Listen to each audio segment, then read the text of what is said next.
पृथ्वी सत्य की शक्ति से टिकी हुई है। यह सत्य की शक्ति है जो सूर्य को चमकाती है और हवाएं चलती हैं। वास्तव में सब कुछ सत्य पर टिका है। इंसान अकेला पैदा होता है और अकेला ही मरता है, और वह अपने कर्मों के अच्छे और बुरे परिणामों को अकेले ही भोगता है, और वह अकेले ही नर्क या स्वर्ग में जाता है। जो कुछ तुमने करने का विचार किया है उसे प्रकट ना करें, परंतु उसे पूरा करने का दृढ़ निश्चय करके उसे गुप्त रखें। हर दोस्ती के पीछे कोई न कोई स्वार्थ होता है। स्वार्थ के बिना दोस्ती नहीं होती, यह एक कड़वा सच है।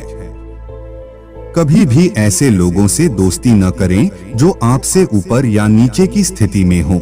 ऐसी दोस्ती आपको कभी कोई खुशी नहीं देगी। मनुष्य जो कुछ करना चाहता है उसे पूरे मन से और कठिन परिश्रम से करना चाहिए। जो अपने लक्ष्यों को निर्धारित नहीं कर सकता वह जीत नहीं सकता। हमें अतीत की चिंता नहीं करनी चाहिए और ना ही भविष्य की चिंता करनी चाहिए। समझदार लोग केवल वर्तमान में काम करते हैं। जिसका ज्ञान किताबों तक ही सीमित है और जिसका धन दूसरों के कब्जे में है, वह न तो ज्ञान का उपयोग कर सकता है और ना ही धन को अमल में लाने के लिए। जो अपने परिवार के सदस्यों से अत्यधिक जुड़ा हुआ है वह भय और दुख का अनुभव करता है, क्योंकि सभी दुखों की जड़ लगाव है। इसलिए सुखी होने के लिए लगाव को त्याग देना चाहिए। जो हमारे मन में रहता है वह हमारे पास है, भले ही वह वास्तव में बहुत दूर ही क्यों न हो। लेकिन जो हमारे दिल में नहीं है, हमसे बहुत दूर है, फिर भले ही वह वास्तव में पास ही क्यों न हो। इस विचार को छोड़ दो कि प्रेम और मोह एक चीज है। यह लगाव ही है जो सभी प्रेम को नष्ट कर देती है। अपमान करके इस जीवन की रक्षा करने से मरना अच्छा है। फूलों की सुगंध केवल हवा की दिशा में फैलती है, लेकिन व्यक्ति की अच्छाई सभी दिशाओं में फैलती है। जीवन की हानि तो एक पल के लिए दुख देती है, लेकिन अपमान जीवन में हर दिन दुख लाता है। एक शक्तिशाली दिमाग को कोई नहीं हरा सकता। सांप भले ही जहरीला न हो, उसे जहरीले होने का दिखावा करना चाहिए।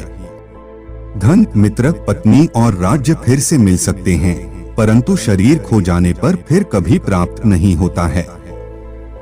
जैसे एक मुरझाया हुआ वृक्ष जलकर सारे जंगल को जला देता है, वैसे ही एक दुष्ट पुत्र पूरे परिवार को नष्ट कर देता है। जिस प्रकार रुके हुए पानी को बाहर निकालकर आने वाले ताजे पानी को बचाया जाता है, उसी प्रकार खर्च करने से संचित धन की बचत होती है। एक अशिक्षित व्यक्ति का जीवन कुत्ते की पूंछ के समान है, जो न तो अपने पिछले सिरे को ढकता है और ना ही कीड़ों के काटने से बचता है। सांप के नुकीले और मक्खी के मुंह और बिच्छू के डंक में विष होता है, परंतु दुष्ट उससे तृप्त होता है।